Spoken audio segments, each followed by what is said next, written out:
கிறிஸ்துவில் பிரியமானவர்களே, ஆண்டவராகிய இயேசு கிறிஸ்துவின் நாமத்திலே உங்கள் யாவரையும் வாழ்த்தி ஆசீர்வதிக்கிறேன். இந்த நாளுக்கென்று தேவன் நமக்கு அருளியிருக்கும் ஜீவ வார்த்தை சங்கீதம் 115:12. கர்த்தர் நம்மை நினைத்திருக்கிறார், அவர் ஆசீர்வதிப்பார். ஆண்டவர் உங்களை நினைவு கூறும் ஒரு நாளுக்குள் நீங்கள் வந்திருக்கிறீர்கள். அவர் உங்களை ஒரு நாளும் மறந்து விடுகிறவர் அல்ல. அவர் உங்கள் பேரில் நினைவாகவே இருக்கிற தேவனாயிருக்கிறார். அவர் உங்களை நினைத்து உங்களை ஆசீர்வதிக்கிறார். ஆதியாகமத்தின் புத்தகம் 8:1 வாசிக்கும் பொழுது, தேவன் நோவாவையும் அவனுடனே கூட பேழையில் இருந்த எல்லாரையும் சகல மிருக ஜீவன்களையும் நினைவு கூர்ந்தார் என்று வேதம் சொல்கிறது. பிரளயம் அமர்ந்தது, பேழை அரராத்திலே ஒதுங்கினது. நோவா ஒரு புதிய சுதந்திரத்தை அளந்து கொள்ளும்படிக்கு புறப்பட்டான். என கேட்கிற தேவனுடைய பிள்ளைகளே, 1 சாமுவேல் 1:19 கவனிக்கும் பொழுது, தேவன் அன்னாளை நினைத்தருளினார் என்று எழுதியிருக்கிறது. ஒரு பெரிய தீர்க்கதரிசியை, தான் முதல் பெயர்சுவா மட்டும் பெயர் பெற்ற ஒரு பெரிய தீர்க்கதரிசியை பிள்ளையாய் அவள் பெற்றுக்கொண்டாள். மலடி என்று அறியப்பட்டவள் பெரிய சுதந்திரத்தை பெற்றுக்கொண்டாள்.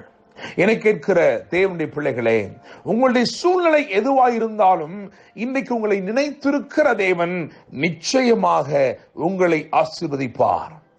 நிரந்தரமானவைகளை உங்கள் வாழ்க்கையிலே கொண்டு வருவார். அவர் தற்காலிக தீர்வுகளை அருளுகிற தேவன் அல்ல. அவர் உங்களை நினைத்திருக்கிறார். எனவே நிரந்தரமான நன்மைகளை நிச்சயமாய் உங்களுக்கு அருளுவார். கர்த்தர் நம்மை நினைத்திருக்கிறார், அவர் ஆசீர்வதிப்பார் என்று வாசிக்கிறோமே. தேவன் எவ்விதமான ஆசீர்வாதங்களை மனுபுத்திரருக்கு அருளுவார்? ஒரு 3 விதமான ஆசீர்வாதங்களை ஆதியாகமத்தின் புத்தகம் 49:25 நான் சொல்லும்படிக்கு விரும்புகிறேன். அவைகள் எல்லாம் யோசேப்புக்கு அருளப்பட்ட ஆசீர்வாதங்களாய் இருக்கிறது. கிறிஸ்துவுக்குள் அந்த ஆசீர்வாதங்களை நீங்கள் நிச்சயமாய் இந்த நாளிலே பெற்றுக்கொள்ளலாம்.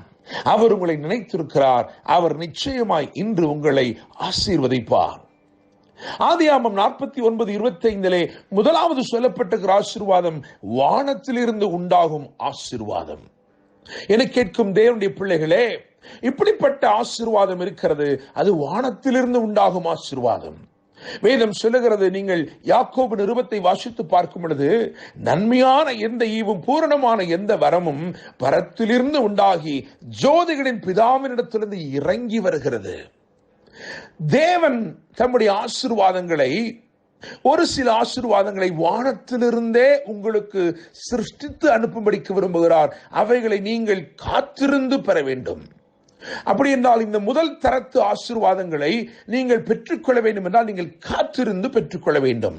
அப்போஸ்தலர் 1:5 இப்படியாய் ஆண்டவர் இயேசு சொன்னார், என்னிடத்தில் கேள்விப்பட்ட பிதாவின் வாக்குத்தத்தம் நிறைவேற காத்திருங்கள். எனவே அவர்கள் காத்திருந்து பெந்தெக்கோஸ்தே நாளிலே பரிசுத்த ஆவியானவரை பெற்றுக் கொண்டார்கள். அவர் வானத்திலிருந்துதான் இறங்கி வர வேண்டும். எனவே முதல் நிலை ஆசீர்வாதங்கள், அதாவது ஒரு நிலைமையில் இருக்கிற ஆசீர்வாதங்கள், இது பரலோகத்திலிருந்து இறங்கி வர வேண்டிய ஆசீர்வாதங்கள். இவைகளை நாம் காத்திருந்துதான் பெற்றுக்கொள்ள வேண்டும். இரண்டாவது ஒரு நிலை ஆசீர்வாதம் இருக்கிறது. அதை குறித்து வேதம் சொல்லுகிறது. நீங்கள் வாசிக்கும் பொழுது ஆதியாகமம் 49:25 இரண்டாவது ஆசீர்வாதம் என்ன சொல்லப்பட்டிருக்கிறது என்றால், கீழே ஆழத்தில் உண்டாகும் ஆசீர்வாதம். சங்கீதம் 33 அதிலே 7வது வசனத்தை கவனிக்கும் பொழுது, ஆழமான ஜலத்தை பொக்கிஷ வைப்பாக வைக்கிறார். இது நாம் காத்திருந்து பெற வேண்டிய ஆசீர்வாதம் அல்ல, இது ஏற்கனவே அருளப்பட்டிருக்கிறது. எனவே இதை கண்டுபிடிக்க வேண்டும். இது கண்டுபிடிக்க வேண்டிய ஆசீர்வாதம், கண்டுபிடிக்க வேண்டும். நீதிமொழி 4:22 எழுதியிருக்கிறது, அவைகளை கண்டுபிடிக்கிறவைகளுக்கு அவைகள் ஜீவனும் உடலுக்கெல்லாம் ஆரோக்கியம். கர்த்தருடைய வசனத்தை குறித்து அங்கு எழுதியிருக்கிறது. அதை கண்டுபிடிக்க வேண்டுமாம். அந்த வார்த்தையை கண்டுபிடித்தால் அது உங்களுக்கு ஆரோக்கியத்தை கொண்டு வருகிறது. உங்கள் உடலுக்கெல்லாம் ஆரோக்கியமும் ஜீவனுமாயிருக்கிறது. இன்னுமாக நீதிமொழியை வாசிக்கும் பொழுது நாம் அறிந்து கொள்கிறோம், மனைவியை கண்டடைகிறவன் நன்மை கண்டடைகிறான் என்று எழுதியிருக்கிறது. கண்டுபிடிக்க வேண்டிய ஆசீர்வாதம். ஒரு மனிதனுக்கு ஒரு திருமணமாக வேண்டிய ஒரு மனிதனுக்கு அவனுக்கு அந்த லைஃப் பார்ட்னர் என்று சொல்வது இனிமேல் சிருஷ்டிக்கப்பட வேண்டியதல்ல. அது பரலோகத்திலிருந்து இறங்கி வர வேண்டிய நன்மையும் அல்ல. அது ஏற்கனவே சிருஷ்டிக்கப்பட்ட நன்மை ஆயிருக்கிறது. அவன் அதை கண்டுபிடிக்க வேண்டும். எனவே முதலாவது வானத்திலிருந்து இறங்கி வர வேண்டிய நன்மை, அதை காத்திருந்துதான் பெற வேண்டும். இரண்டாவது நாம் கண்டுபிடிக்க வேண்டிய நன்மை.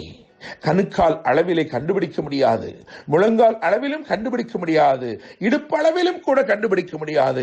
ஆனால் அந்த நீச்சல் ஆழங்களுக்குள் செல்லும் பொழுது தேவன் நமக்காக அமைத்து வைத்திருக்கிற ஆசீர்வாதங்களை அங்கே நாம் கண்டுகொள்ள முடியும். தேவனுடைய பிள்ளைகளை, மூன்றாவது ஆசீர்வாதமாக ஆதியாகமம் 49:25 என்ன சொல்லப்பட்டிருக்கிறது என்றால், ஸ்தனங்களுக்கும் கற்பங்களுக்கும் உரிய ஆசீர்வாதங்கள். இது எவ்விதமான ஆசீர்வாதம் என்றால், இது நீங்கள் வளர்த்து கொள்ள வேண்டிய ஆசீர்வாதம். தேவன் உங்கள் கரத்திலே தருகிறார், ஆயினும் அதை நீங்கள் வளர்த்து கொள்ள வேண்டும். பொறுமையோடும் உண்மையோடும் நீங்கள் அதை வளர்க்க வேண்டும். ஒரு மனிதனுக்கு அவர் 5 தாலந்தை கொடுத்தார், அவர் 10 கொடுக்கவில்லை, 5 கொடுத்தார். காரணம், அவன் அந்த 5ஐ வளர்க்க வேண்டும். இன்னும் ஒருவனுக்கு 2 கொடுத்தார், அவன் அதை வளர்த்து 4 ஆக்க வேண்டும். அதே போலதான் பிள்ளைகள். தேவன் ஒரு குழந்தை தான் தருகிறார், ஒரு பெரிய ஊழியக்காரனை தருவதில்லை. ஒரு குழந்தை தருகிறார். ஆனால் அந்த குழந்தையை நீங்கள் வளர்த்து அவனை ஒரு பெரிய ஊழியக்காரனாய் மாற்றலாம், அவனை ஒரு பெரிய மருத்துவராய் மாற்றலாம், அவனை ஒரு உபயோகம் உள்ள தேவராஜ்யத்தை கட்டக்கூடிய ஒருவனாய் நீங்கள் மாற்றிக்கொள்ளலாம். எனவே 3 விதமான ஆசீர்வாதங்கள். ஒன்று காத்திருந்து பெற வேண்டிய ஆசீர்வாதம், இன்னொன்று கண்டுகொள்ள வேண்டிய ஆசீர்வாதம், மூன்றாவது நாம் வளர்த்து கொள்ள வேண்டிய ஆசீர்வாதம். தேவன் இப்படிப்பட்ட ஆசீர்வாதங்களை இன்று உங்களுக்கு தரப்போகிறார். எனவேதான் வாக்கு பண்ணியிருக்கிறார். கர்த்தர் நம்மை நினைத்திருக்கிறார், அவர் ஆசீர்வதிப்பார். இன்று கர்த்தர் இந்த வார்த்தைகள் மூலமாய் உங்களை ஆசீர்வதித்து உங்களை மேன்மைப்படுத்தி வாழ வைப்பாராக. என்றும் அன்புடன் pastor Daniel Moses. God bless you.